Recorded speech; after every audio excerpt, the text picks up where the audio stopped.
गुवाहाटी में बोले गृह मंत्री अमित शाह, एक भी घुसपैठिए को देश में नहीं रहने देंगे, संसाधन जनता से ही काम आएगा। कांग्रेस की वोट अधिकार यात्रा पर शाह ने साधा निशाना, कहा कि कुछ लोग घुसपैठिया बचाओ यात्रा निकाल रहे हैं। टीएमसी सांसद महुआ मोइत्रा का विवादित बयान, गृह मंत्री अमित शाह घुसपैठ रोकने में नाकाम, उनका सिर काटकर पीएम की टेबल पर रख देना चाहिए। महुआ मोइत्रा बोली, गृह मंत्री शाह बॉर्डर की सुरक्षा नहीं कर सकते, पीएम खुद कर रहे हैं, जमीन पर कब्जा हो रहा है। बीजेपी नेता कौस्तव बागची ने टीटागढ़ पुलिस स्टेशन में महुआ के खिलाफ शिकायत दर्ज कराई है। महुआ के बयान को भड़काऊ बताया।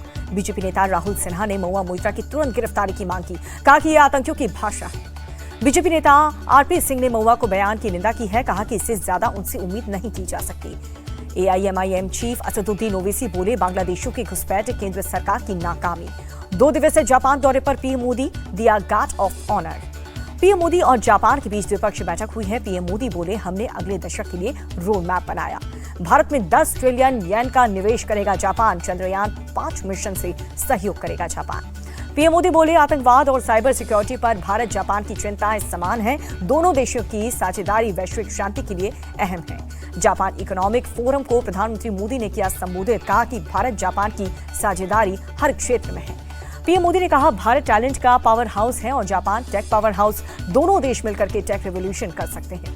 भारतीय टैलेंट और जापानी टेक्नोलॉजी दुनिया बदल देगी, पीएम मोदी का बयान। चुंजन दारुमा जी मंदिर के मुख्य पुजारी ने प्रधानमंत्री मोदी को दारुमा गुड़िया भेंट की। दारुमा जापान की एक प्रतिष्ठित सांस्कृतिक प्रतीक और समृद्ध चिन्ह है। पीएम के जापान दौरे पर बोले सपा चीफ अखिलेश यादव, चीन से 24 घंटे सतर्क रहें। कोई भी समझौता देश की सुरक्षा और समृद्धि से नहीं होना चाहिए। प्रधानमंत्री मोदी के खिलाफ अपशब्द पर भड़की गृह मंत्री अमित शाह, कहा कि उन्हें जितनी गाली दोगे उतना ही कमल खिलेगा। गृह मंत्री अमित शाह बोले, ऐसी राजनीति राहुल को गर्त में ले जाएगी। पीएम मोदी की मां के अपमान पर कांग्रेस की सफाई, सुप्रिया ने बोली, उस मंच पर हमारा कोई नेता नहीं था। बीजेपी के आरोप पर आरजेडी का पलटवार, कहा कि मंच पर कांग्रेस आरजेडी का कोई नेता नहीं था। आरजेडी ने कहा, बिहार में यात्रा के खिलाफ ये हेडलाइन मैनेजमेंट कर रही है बीजेपी। लालू परिवार को ये लोग गाली दे रहे हैं। पीएम मोदी को गाली देने के मामले में एक्शन तेज, आरोपी रिजवी उर्फ राजा अरेस्ट। पीएम मोदी को गाली देने के विरोध में बीजेपी का प्रदर्शन, पटना में कांग्रेस दफ्तर तक मार्च निकाला गया। प्रदर्शन के दौरान बीजेपी और कांग्रेस के कार्यकर्ता भिड़ गए, एक दूसरे पर जमकर के लाठी डंडे चलाए गए। प्रदर्शनकारियों ने ट्रक और कार के शीशे तोड़ दिए। बीजेपी ने कांग्रेस कार्यकर्ताओं पर पथराव भी किया। झड़प में बीजेपी के 6 कार्यकर्ता घायल, बीजेपी ने दर्ज कराई शिकायत। बिहार के मंत्री संजय सरावगी बोले, कांग्रेस के लोग गुंडागर्दी कर रहे हैं, ये 2005 वाला बिहार बनाना चाहते हैं। कार्यकर्ताओं के बीच झड़प पर राहुल गांधी ने कहा कि सत्य और अहिंसा के आगे असत्य और हिंसा नहीं टिक सकते। प्रतापगढ़ में बोले सीएम योगी आदित्यनाथ, पीएम मोदी के लिए अपशब्द कहना सूरज पर थूकने के समान है। बिहार के गवर्नर आरिफ मोहम्मद खान बोले, पीएम मोदी को अपशब्द बोलने वाले डेमोक्रेसी को नुकसान पहुंचा रहे हैं। कांग्रेस के वोट चोरी के आरोप पर बोले आरिफ मोहम्मद खान, अगर ऐसा है तो कोर्ट जाना चाहिए। एआईएमआईएम चीफ असदुद्दीन ओवैसी बोले, पीएम से कड़े सवाल पूछे, उनकी आलोचना करें लेकिन अपशब्द ना बोले। बिहार में राहुल की वोटर अधिकार यात्रा का आज 13वां दिन है। तेजस्वी और वीआईपी पार्टी के चीफ मुकेश सहनी भी यात्रा में शामिल हुए। सिवान में यात्रा के दौरान बोले राहुल गांधी, नरेंद्र मोदी वोट चोरी से पीएम मोदी बने, लेकिन हम बिहार में वोट चोरी नहीं करने देंगे। वोटर अधिकार यात्रा में शामिल होने पर बिहार पहुंचे अखिलेश यादव 2 दिनों तक 10 जिलों की यात्रा में होंगे शामिल। अखिलेश यादव बोले, अवध से बीजेपी को हटाया, मगध से भी हटाएंगे। सीएम एमके स्टालिन बोले, तमिलनाडु के लोगों को एसआईआर के बारे में जागरूक करना होगा ताकि बिहार जैसी स्थिति न बन पाए। बिहार चुनाव से पहले महिलाओं के लिए सीएम नीतीश का बड़ा ऐलान, मुख्यमंत्री महिला रोजगार योजना शुरू करने की घोषणा की। लखनऊ में सीएम योगी आदित्यनाथ ने राज्य निर्वाचन आयोग के कार्यालय भवन का भूमि पूजन किया। मंत्री ओपी राजभर भी उनके साथ मौजूद रहे। इंडिया अलायंस के उपराष्ट्रपति पद के कैंडिडेट बी सुदर्शन रेड्डी का महाराष्ट्र दौरा, शरद पवार, उद्धव ठाकरे और कांग्रेस नेता से मुलाकात की। बी सुदर्शन रेड्डी ने शरद पवार को आधुनिक महाराष्ट्र का निर्माण करने वाला बताया। बी सुदर्शन रेड्डी सभी सांसदों को चिट्ठी लिखकर के मांगेंगे समर्थन, कहा कि मौका मिला तो संविधान की रक्षा करेंगे। शरद पवार बोले, सभी विपक्षी दलों के सभी नेता सुदर्शन रेड्डी का करेंगे समर्थन, विपक्षी पार्टियों की एकजुटता पर कोई शक नहीं है। उद्धव ठाकरे बोले, उपराष्ट्रपति चुनाव में बी सुदर्शन रेड्डी को वोट करेंगे। नक्सल हिंसा से पीड़ित परिवार की सांसदों से अपील, बी सुदर्शन रेड्डी को न दें वोट, जज रहते इनके एक फैसले से नक्सलवाद बढ़ा है। केंद्रीय मंत्री पीयूष गोयल का बयान, निर्यात को बढ़ावा देने के लिए सरकार जल्द ही कई कदम उठाएगी। आरएसएस चीफ मोहन भागवत के 3 बच्चे वाले बयान पर उद्धव ठाकरे का तंज, कहा कि तब बीजेपी को बाहरी लोगों की जरूरत नहीं होगी। कोलकाता के आरजीकर मेडिकल कॉलेज में भ्रष्टाचार का मामला, टीएमसी विधायक अतीम घोष के घर पर सीबीआई का छापा। संभल हिंसा रिपोर्ट में बड़ा खुलासा हुआ। आतंकियों की टॉप 10 लिस्ट में संभल का कनेक्शन निकला। संभल के मौलाना आसिम उमर का नाम। मौलाना आसिम उमर अलकायदा का था कमांडर। शाहरुख मोहम्मद आसिफ भी संभल के आतंकी। सीएम योगी आदित्यनाथ बोले, संभल में सपा और कांग्रेस के कार्यकाल में हिंदुओं को चुन चुन कर निशाना बनाया गया। संभल हिंसा की रिपोर्ट पर बोले सपा नेता एसटी हसन, रिपोर्ट पर भरोसा नहीं कर सकते। संभल हिंसा की रिपोर्ट पर लखनऊ में प्रोटेस्ट। विश्व हिंदू रक्षा परिषद ने प्रदर्शन किया। वाराणसी में सर्किट हाउस में सीएम योगी आदित्यनाथ ने मीटिंग की, जहां पर विकास कार्य और कानून व्यवस्था का जायजा लिया। जयपुर नगर निगम की बैठक में बड़ा फैसला, 7 दिनों के भीतर मीट की दुकान पर लिखा जाए हलाल या छटका। जयपुर नगर निगम के डिप्टी मेयर नीरज जैन बोले, धार्मिक भावनाओं को ध्यान में रखकर के ये फैसला हुआ है। महाराष्ट्र में मराठा आरक्षण का मुद्दा फिर से गरमाया। मनोज जुरांगे के नेतृत्व में मुंबई के आजाद मैदान में प्रदर्शन हुआ। मुंबई पुलिस ने कल भी प्रदर्शन को मंजूरी दी है। छत्रपति शिवाजी महाराज टर्मिनस पर भी मराठा कार्यकर्ताओं ने प्रोटेस्ट किया। सरकार से आरक्षण देने की मांग की है।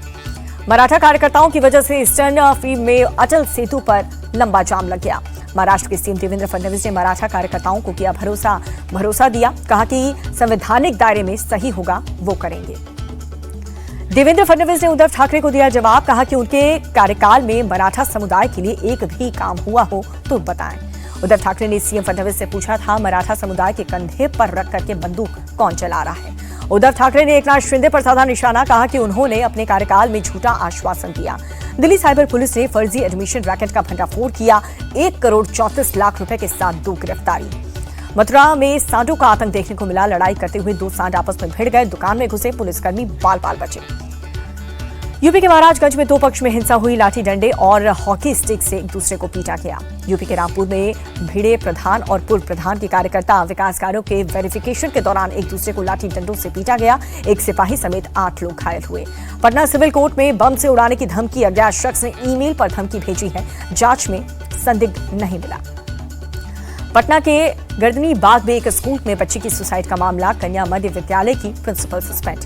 कन्या मध्य विद्यालय में घटना के बाद से एक पुलिसकर्मी को पीटने वाला भी पर कार्रवाई हुई है। 27 लोग हिरासत में लिए गए। फरीदाबाद में दर्दनाक सड़क हादसा हुआ। तेज रफ्तार कार नाले में गिरी, 3 लोगों की मौत हुई। एमपी के भिंड में छात्रों के 2 गुट में जबरदस्त मारपीट हुई। जमकर चले लात घूंसे। अहमदाबाद के पालड़ी में क्राइम ब्रांच की बड़ी कार्रवाई। डिजिटल अरेस्ट करने वाले गैंग के 3 लोगों को पकड़ा गया। केरल के कुन्नूर में बुजुर्ग दंपति की हत्या कर शव को जलाया गया। पुलिस को घर से खून से सना हथौड़ा मिला।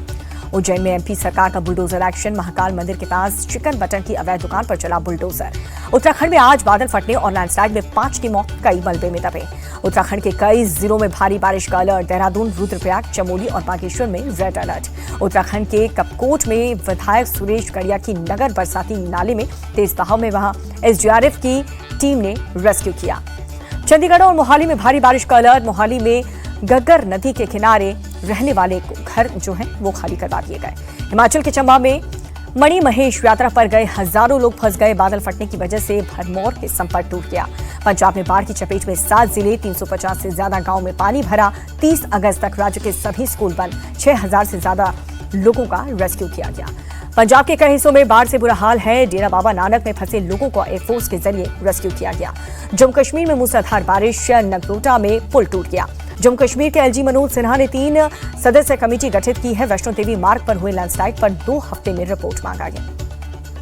तेलंगाना के मेदक में मूसलाधार बारिश से बाढ़ की स्थिति, जहां पर तीर्थ मंदिर में पानी में डूब गया। गजा में इजरायली सेना के हमले जारी हैं। गजा से 2 इजरायली बंधकों के शव बरामद। हमास ने बनाया था बंधक। रिलायंस के एनुअल जनरल मीटिंग में बोले मुकेश अंबानी, जियो ने 5 बड़ी उपलब्धि हासिल की है। भारत में फ्री कॉलिंग और डिजिटल पेमेंट को बढ़ावा दिया। विदेशी मुद्रा भंडार 4.386 अरब डॉलर घट करके 690.72 अरब डॉलर पर पहुंचा। आरबीआई ने जारी किए आंकड़े। वित्त वर्ष 2025-26 की पहली तिमाही में भारत की जीडीपी ने जबरदस्त उछाल, 7.8% दर्ज की गई विकास दर। भारत के मुख्य आर्थिक सलाहकार वी अनंत नागेश्वरन बोले, वित्त वर्ष 2026 में भारतीय अर्थव्यवस्था 6.3 से 6.8% की दर से बढ़ेगा। अमेरिकी टैरिफ का प्रभाव बहुत कम समय तक रहेगा। हॉकी के जादूगर मेजर ध्यानचंद की आज जयंती। राष्ट्रीय खेल दिवस के अवसर पर केंद्रीय खेल मंत्री मनसुख मांडविया ने उन्हें श्रद्धांजलि दी।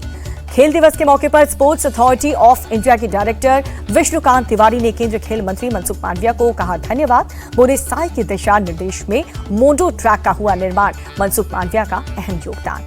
राष्ट्रीय खेल दिवस के मौके पर स्पोर्ट्स अथॉरिटी ऑफ इंडिया के डायरेक्टर विश्वकांत तिवारी का इंडिया टीवी पर खास इंटरव्यू। बोले 3 महीने में पूरा किया मोटो ट्रैक, भारतीय एथलीट को मिलेगी नई पहचान। दिल्ली के ईडी मुख्यालय में भी मनाया गया राष्ट्रीय खेल दिवस। निदेशक राहुल नवीद ने योग, खेल और एक्सरसाइज के महत्व को समझाया। बिहार के राजगीर में एशिया हॉकी कप 2025 का शुभारंभ हुआ। सीएम नीतीश ने टूर्नामेंट का उद्घाटन किया।